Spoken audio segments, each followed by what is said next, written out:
Hey Cam, I have a pretty unbelievable story for you. Even I find it hard to believe, and it's my story. In 1974, my family moved from Missouri to a small town in Kansas. Sometime that summer, the movie Legend of the Boggy Creek finally came to our town, and my father took my two older brothers and me to see it. I was close to 8 years old, and it scared me so much that I remember curling up with my face pressed into the back of the seat so I wouldn't have to look at the monster. A few weeks later, I had a flashback from when I was a toddler, back when we were still in Missouri, and I remember sitting up and talking to three little men.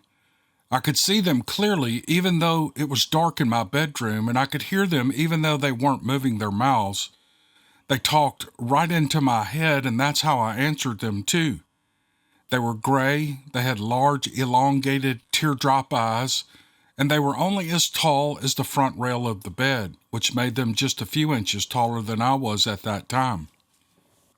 I remember looking from one to the other as they spoke to me and not being afraid of them. They visited me a lot, and I liked them because I knew they were happy to see me. I didn't like the tall ones, though. They rarely came into the house anyway. They always came out of the kitchen right next to my bedroom door. Well, I didn't mind them coming in, but I hated when I had to go into the kitchen and out the back door with them because it went by the basement door, and that door terrified me. My mother was an alcoholic and was catatonic for most of my childhood.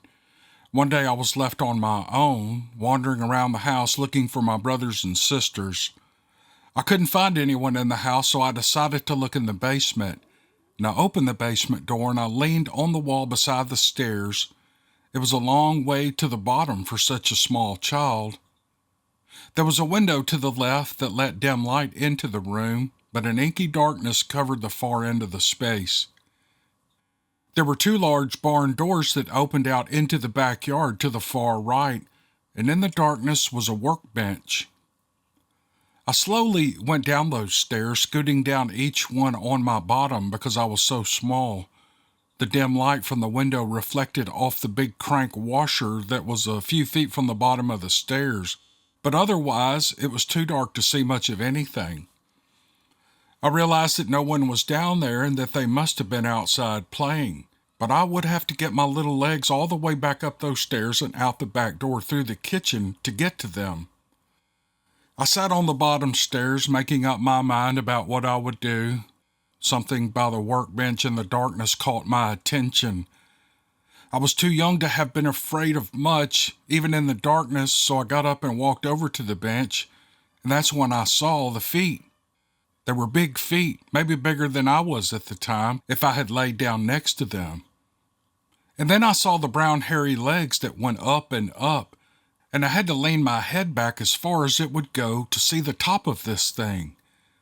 It was a fuzzy man who was so tall that his shoulders hit the ceiling, and his head was bent down looking at me.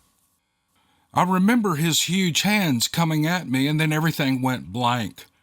I can't tell you what happened next because fear either erased that memory or buried it so far down that I wouldn't have to relive it.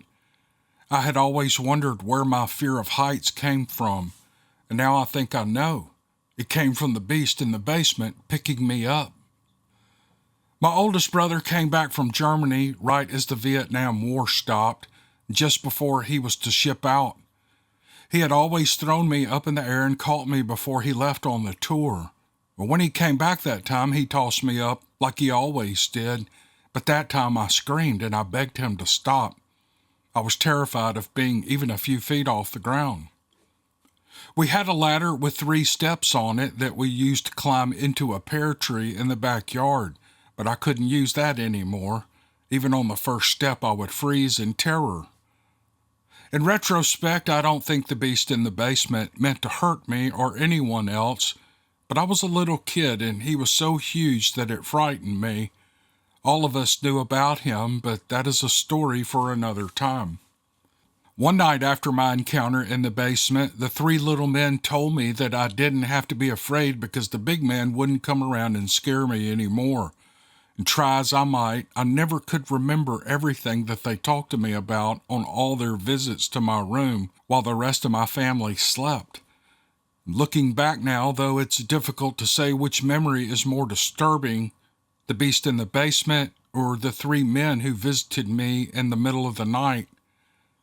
Thank you for reading my story. It took me a while to find the courage to write it. Well, thank you, ma'am. She wants to be anonymous, so I won't thank her by name, but she'll hear this. This is an older email that I got. What an experience for a little bitty kid. It's like aliens talking to her at the foot of her bed. Big aliens coming in, possibly a Bigfoot in the basement.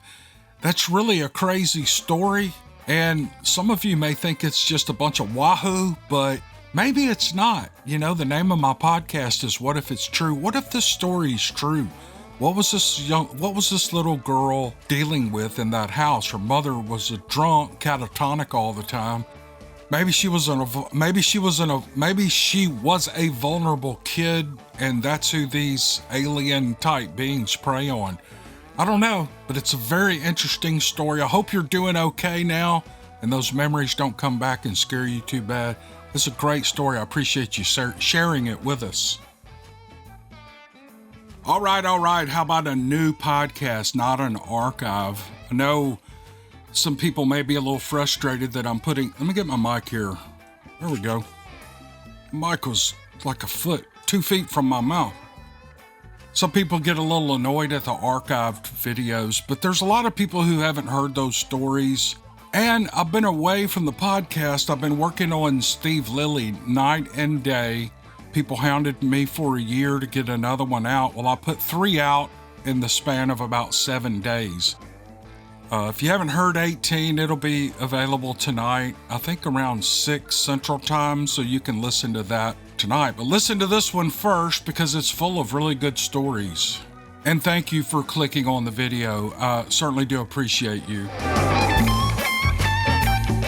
It was late summer of 2019, and the peak camping season had passed. My wife and 2 kids had reserved a primo campsite at a fairly remote campground in Kern County, California. Oh, that's a mouthful. Kern County, California. Kern County, California. Kern County, California. Try to say that 3 times. Excuse me. This campground had no electricity, running water, or sewer hookups, just pit toilets that forced you to hold your breath as long as possible, do your business, and get your feet out of there. There was a mountain spring that some folks thought was safe to drink. Otherwise, it was several miles down the road to fill up your jugs with good old hose water, but that's what the old folks liked, roughing it. The occasion, however, was a somber one. The previously mentioned old folks had passed on, and we were burdened with the task of scattering the remains of my wife's grandparents and their dog into the river, the same river to which they had already committed 2 of their boys in the past year. This spot was a special one, and my wife had been going there since she was an infant, and her mom's family long before that. I had always enjoyed hiking in the mountains as a Boy Scout, and I went along with them when we first started dating to this spot, and we continued the tradition with them. Sadly, the tradition almost faded away.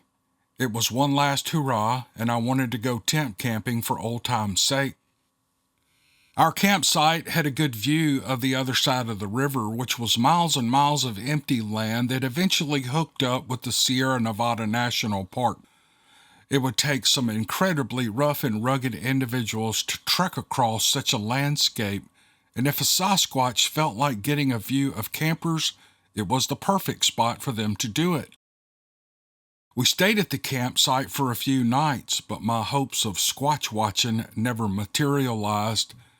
On our last night, we had a lovely campfire dinner, and I slept with the roar of the river lulling me to sleep, and life was good. The next morning, we had to pack up and go. And as usual, we took our time waking up long after the chill of the night was replaced by the sun warming our tent. We made coffee on the ancient persnickerty Coleman stove, and as the deadline approached for us to clear out of the campground, we leisurely packed up and watched the early risers drive off and head to wherever home was. When we were alone in the campground and our kids were waiting for us in the car, my wife and I marveled at how cool it was to be there with no other campers at all. And that had never happened, as our traditional camping time was the peak summer right around the 4th of July. But our feeling of coolness quickly turned to a feeling of oddness. It had only been a few minutes since the departure of the rest of our neighbors when we both got the distinct impression that something wasn't quite right. I started to ask my wife, not exactly sure how to phrase the strange sensation of fight or flight that had quickly come over me. Yes, she said, looking at me with a mixture of worry and confusion. I feel it too. We became consumed by the need to pack up and get out of there as quickly as possible. We never heard or saw anything, but it didn't make the experience any less disturbing. It was like we had been covered by a wet blanket of fear, and it was the strangest thing, and neither of us had ever experienced anything like this. It was weird to be in such a beloved place all along, and then suddenly so put off. As we hightailed it out of there, it occurred to me that maybe I had my Sasquatch watching experience after all. I've heard about the fear other people have experienced and how it comes out of nowhere and how it violates your space and encompasses you in an inexplicable, terror-fueled urge to run for your life. Well, that's exactly what this felt like. I haven't been back since, but not out of fear, or so I tell myself. Pummeling humans with the fear is probably intended to keep us away, but it's had the opposite effect on me. I actually can't wait to go back, maybe in the off-season, and this time be better prepared. But next time the fear hits, I won't be so quick to run. I hope I don't regret that. Oh, dude, I hope you don't regret that too. I don't know. I've never had a feeling in my life like I should just run. And that must be a strange sensation for people because I've never felt that. There was a day in the last 2 weeks that I was telling my wife that, you all know I ride my bike around all these woods around my house, and we were back there riding around some ponds and across some levees, and it was so quiet. It's like the middle of August. It's really hot. Maybe it was right before, it was either right before or right after all that rain got pushed up here by the hurricane that landed just 3 or 4 weeks ago. It was so quiet that it was weird. And normally I don't stop to listen to the noises unless I hear noises, then you kind of listen for them. But it just felt strange. And my dogs were like looking around off at nothing. It's like they would both stop, their heads would be turned looking in the same direction. Their ears would be perked up and they would just stand there when they're normally running around like wild hyenas. But they would eventually move on and we'd ride on and everything would be fine. But I have had those experiences in my life, very few, but I didn't mean to make this about me and talk about myself, but that's how we relate to these things. We kind of compare other people's experiences to our own, and then we talk about ours, and it kind of fleshes it out a little bit. So I guess that's why I do that. I don't care that y'all know that I felt weird that day. So I'm not trying to talk about myself. It just kind of popped in my head. Squirrel! All right. Thank you to the writer for this. This was very good. I appreciate it.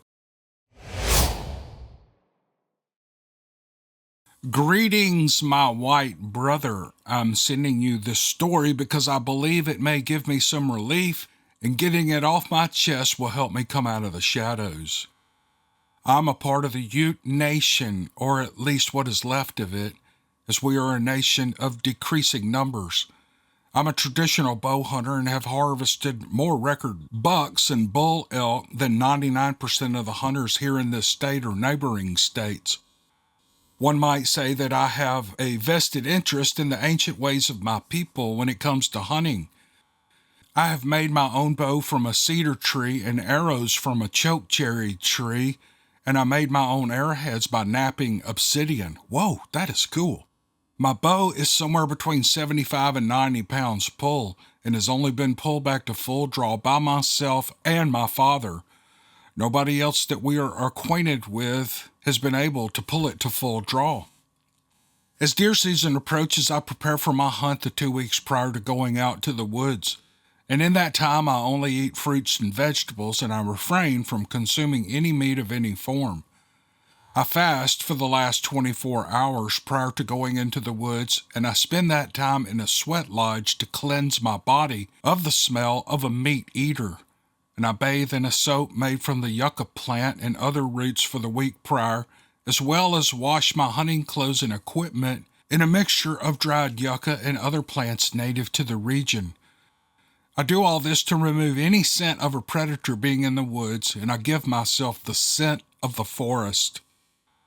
At this point, I am one with the forest and I'm ready to hunt, and this practice helps me get close to the prey without them having any clue that a predator is only feet away. I take my old 1974 Chevy C20 Camper Special, which is orange over white, and it's more rust than metal now, but it runs better than anything else on the roads here, and it tears down the trails and old mining and logging roads like a mule. And it eats like one too, about 8 gallons to the mile. I park and walk the last 2 miles to where I want to hunt, usually prior to the sun coming up, and I wear the traditional soft-sole moccasins and buckskin pants, which protect my legs from the briars and thorns, and a camouflage top of some nature.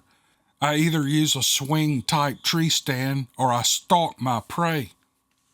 I learned how to hunt from my elders, but mostly from my grandfather, who is one of the elders of our tribe and has been known to be the best hunter for over 200 years. And when hunting, I have learned to only be seen if I want to be seen. It was almost a year ago now, and I went through my normal routine and I got out to the woods before dawn. I had positioned myself just below a ridge where I knew a game trail ran. I had taken quite a few nice mule bucks from this location over the past years, and I had the expectation of taking another record-breaking buck again this year. This was simply going to take patience and waiting for the right one to walk over the ridge. I knew there were going to be some younger bucks and does, maybe a bear, maybe a mountain lion or other critters, but I would just have to sit tight and stay true to my goal. Just after dawn, I saw a large doe and her 2 yearlings walk down the trail at the top of the ridge. I gave them a free pass, and a couple of minutes later, after she dropped over the other side of the ridge, she wailed out in pain. The 2 yearlings ran past me in reckless abandon, and I wondered what had grabbed her. I didn't know if it was a mountain lion or a bear, so I just sat tight and I kept my ears and eyes open. I didn't want to interrupt a mountain lion's breakfast or a grizzly's mid-morning snack because it would only end badly for one of us. Just a few minutes after the commotion and struggle had stopped, I heard a roar paired with what sounded like King Kong pounding his chest. A split second later, another roar answered the first. I had never heard this sound in the mountains before, but I could tell that it was 2 different animals by the pitch and tone of their voices. The volume was so intense that it made my stomach turn and my hands shake, and then I heard a crash that sounded like 2 bull elephants smashing their heads together, and I could hear the brush getting torn out of the ground and being rolled over, and I could see tops of trees being shaken and knocked around. And then I heard some kind of chattering from just over the ridge, and it reminded me of a group of kids in the schoolyard encouraging and egging on a fight. And I had never heard any of these sounds in the mountains before, and the noise was unsettling. So I sat tight where I was, and I listened to the battle from over the top of the ridge, and then I got a look at what was making all the noise. 2 beasts that were bigger than any grizzly bear I had ever seen before bit and punched and pulled at each other's hair. They looked like giant hairy men with huge mouths and enlarged canine teeth. Their arms were longer than a human's and moved like sledgehammers as they relentlessly hit each other.